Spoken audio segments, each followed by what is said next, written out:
suite de notre exercice sur le train à vent d'automobile. Et donc, question 1, le graphe des inconnus.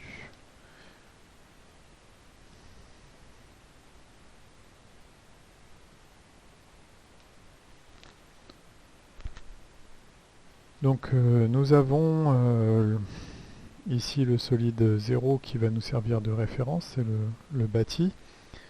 Et puis, de 0, nous allons au solide 1 avec deux liaisons, une rotule en A et une linéaire annulaire BY.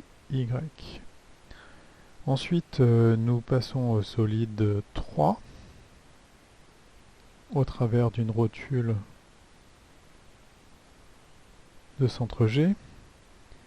Depuis 3, nous allons au solide 4 avec ici une pivot. Alors on n'a pas d'axe. Hein. Alors nous avons quoi? On va mettre I, le point qui est ici, et donc je vais mettre une pivot IX. Ensuite, de 3, nous retournons à 2, et 2 est à une double liaison avec le bâti 0, au travers d'une rotule en C et d'une linéaire annulaire DY. Donc là, nous avons fait notre graphe de liaison. Ce graphe de liaison, nous devons maintenant le compléter par des actions extérieures. Donc on va avoir ici une action H, donc de la route sur 4. Le poids propre des pièces ici est négligé. Et nous avons une action sur 3 en E. Donc ici, E. Alors je mets de l'extérieur. En fait, l'extérieur ici, ce serait 0. Hein, ça ferait partie du bâti de la machine. Sur 3. Et là, ici, on pourrait mettre delta E connu. Donc on a une information de direction hein, de par le sujet. Et enfin, ici, un couple CY. Je le mets, un couple. Ce couple extérieur, c'est l'action aussi de 0 sur 1. Donc je pourrais mettre une double flèche, hein, puisqu'il y aura un principe des actions mutuelles également. Reste à définir le nombre d'inconnus dans l'espace. Ici, on va avoir 3 inconnus. Ici, 3 inconnus statiques, qui sont les 3 composantes de force. Ici, on va avoir que 2 inconnus, qui vont être deux inconnus de type force. Hein. Alors ici, puisque c'est une linéaire annulaire de direction Y, eh bien je ne peux pas transmettre d'effort selon Y, donc je sais que la résultante ici est forcément comprise dans un plan qui va être parallèle au plan XOZ. Bon, mais ici on va retrouver la même approche, hein, puisqu'on a deux fois le même type de liaison, 3 inconnus, et ici c'est une liaison pivot, donc je vais avoir ici 5 inconnus. Donc voilà pour mon graphe des inconnus. Ici, avec un S, ce sera mieux, on a plusieurs inconnus. Et ça me permet maintenant de passer à la question 2. Hein. Et la question 2 me demande de déterminer la direction me demande de déterminer l'action en E. Donc cette action-là, sachant que la direction est connue. Donc pour Q2, eh bien, on va commencer par isoler un solide, un groupe de solides, et ici on va isoler. Donc on isole ici 3 plus 4, et donc tout de suite associé bilan des actions mécaniques extérieures. Donc je vais avoir ici en F. Oh, je m'aperçois que j'ai raté une liaison ici, puisque voilà, je ne l'ai pas noté. Ici c'est une rotule de centre F avec également 3 inconnus. Donc en F, eh bien, je vais avoir l'action de 2 sur 3 et donc je suis en F. Ce torseur, je l'écris avec un moment nul ici et tout simplement F de 2 sur 3. Et je suis au point F. Ensuite, je vais avoir en E, eh bien, j'ai le torseur de l'extérieur sur 3 en E. Et ici, j'ai une information de direction. Donc ça a l'air d'être une rotule, hein, en fait.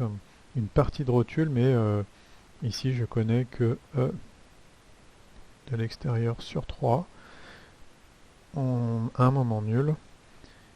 Ici, je suis en E et je peux préciser que E de l'extérieur sur 3 scalaire x égale 0, ce qui me dit que ici, j'ai... non, pardon. Si je fais vectoriel x, ce sera mieux, x est égal au vecteur nul, ce qui veut dire que là, j'ai mon information de direction, et dans ce cas-là, l'action E est portée que par x. Ensuite, je vais avoir l'action en G. Donc j'ai le torseur... ah non, j'ai pas l'action en G.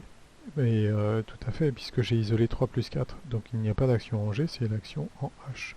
Donc c'est l'action du sol sur 4. Et ici, c'est pareil, j'ai une information qui m'est donnée puisque je connais la composante selon Z et que je suis à la limite du glissement. Et on avait vu dans la vidéo précédente que le glissement me conduisait à une action tangentielle portée par Y. Donc ici, je note l'action du sol sur 4. Un moment nul, je suis en H et ça, c'est connu. Voilà. Donc là, j'ai fait mon bilan des actions mécaniques extérieures.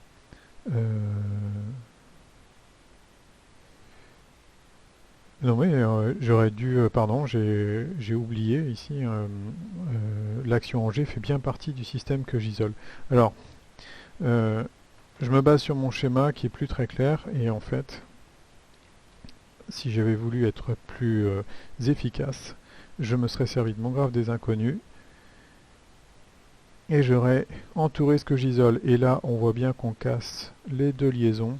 Et donc, si j'ai bien traité la rotule en F, ici, je n'ai pas traité la rotule en G. Et c'est une erreur de ma part. Du coup, on fait bien le bilan des actions mécaniques extérieures et on inclut G. En G, donc c'est une rotule, hein, c'est l'action de 1 sur 3. Et là encore, je pourrais mettre G de 1 sur 3, un moment nul, puisque c'est une rotule, et je suis en G. Attention, hein, ici G n'a rien à voir avec un centre de gravité. Donc maintenant, j'ai bien fait mon bilan des actions mécaniques extérieures, et je peux écrire mon PFS partiel. Donc ici, on va mettre PFS partiel,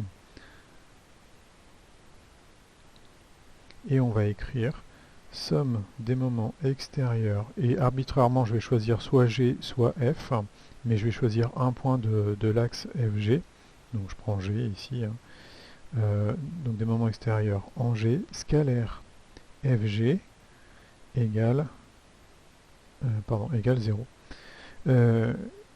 Pourquoi je fais ça? Eh bien parce que je vais avoir une mobilité de mon système suivant l'axe FG. Donc mon système peut tourner librement avec ces deux liaisons. Et qu'est-ce qui va empêcher cette rotation lors du fonctionnement de la voiture quand il va y avoir une force de freinage ici? Eh bien c'est tout simplement l'action E qui va engendrer un moment suivant cet axe FG. Donc un moment imposé par la force de freinage qui a tendance à me faire tourner ma roue dans ce sens-là, et l'action de la biellette de direction qui contre ce moment ici. Donc en écrivant cette équation, je vais avoir qu'une inconnue, Et bien évidemment, j'ai cette action qui est l'action extérieure que je connais, qui va me permettre de déterminer mon inconnu. Donc bah, ça s'écrit de la façon suivante, hein.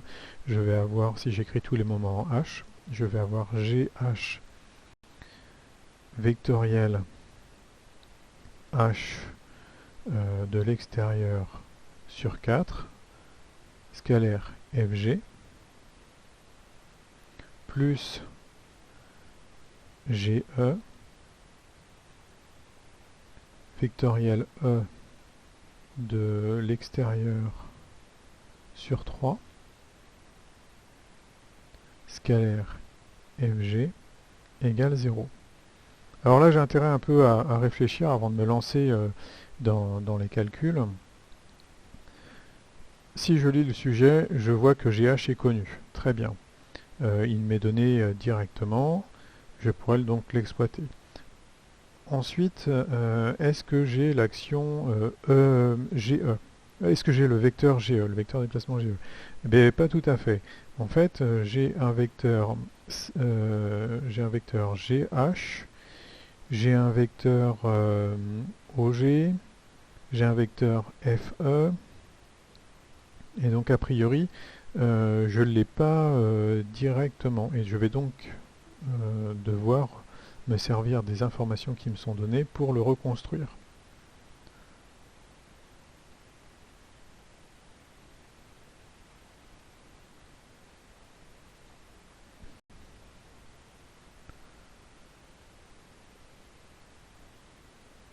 Alors, on va se retrouver dans... Je vois pas de solution immédiate, donc on va se retrouver dans une prochaine vidéo pour écrire cette équation le plus simplement possible. Alors, notez bien qu'on peut se compliquer la vie en écrivant beaucoup de calculs inutiles. Et c'est pour ça que la phase de réflexion est primordiale si on ne veut pas s'enliser dans des calculs inutiles.